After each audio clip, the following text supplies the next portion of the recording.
एक सेकंड के लिए इमेजिन कीजिए, पुलिस रेड चल रही हो और उस रेड को रोकने के लिए खुद चीफ मिनिस्टर आकर दरवाजे पर खड़ी हो जाए। आपका दिमाग तुरंत क्या सोचेगा? सच बचाया जा रहा है या सच छुपाया जा रहा है? ध्यान दीजिए, इस सवाल का जवाब आप लॉजिकली नहीं, इमोशनली देते हैं।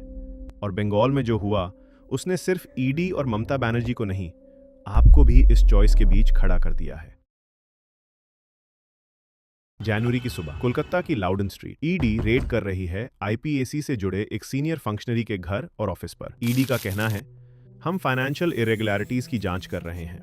ये सेंटेंस न्यूट्रल लगता है, रूटीन लगता है, लेकिन फिर अचानक सीन पलट जाता है। रेड के बीच ममता बनर्जी वहां पहुंच जाती हैं और यहीं पे एक साइकोलॉजिकल शॉक होता है जब पावर सिस्टम के सामने खड़ी हो जाए। नॉर्मली हम क्या एक्सपेक्ट करते हैं? लीडर्स टीवी डिबेट्स करते हैं, प्रेस कॉन्फ्रेंस होती हैं, ट्वीट्स लिखे जाते हैं। लेकिन यहां सीएम फिजिकली रेड साइट पर पहुंची।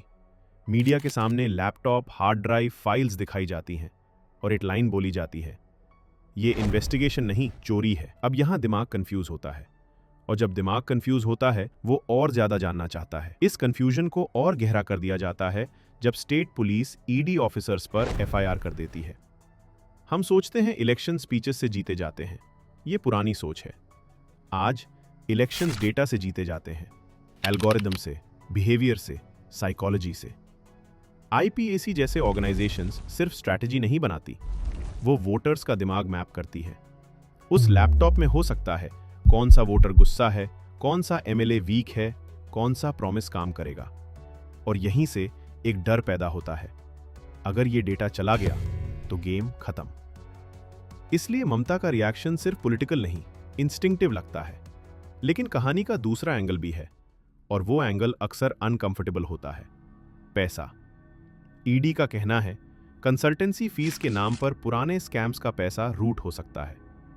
अब सोचिए, अगर इलेक्शन से पहले स्ट्रैटेजी कंपनी का काम रुक जाए तो पार्टी बोल तो सकती है पर लड़ नहीं सकती।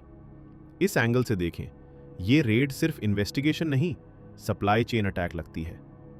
ममता इसे वाटरगेट के साथ कंपेयर करती है। 1982 अमेरिका, ऑपोजिशन के ऑफिस में स्पाइंग, सीक्रेट डेटा चुराने की कोशिश, और रिजल्ट, प्रेसिडेंट की कुर्सी गई। जब ममता कहती हैं, कल फाइल्स चोरी होती थी, आज डेटा चोरी होता है, तो ये सिर्फ हिस्ट्री नहीं, वार्निंग लगती है। पर सवाल खुला रह जाता है, ये कंपैरिजन सच है या सिर्फ एक पावरफुल नैरेटिव?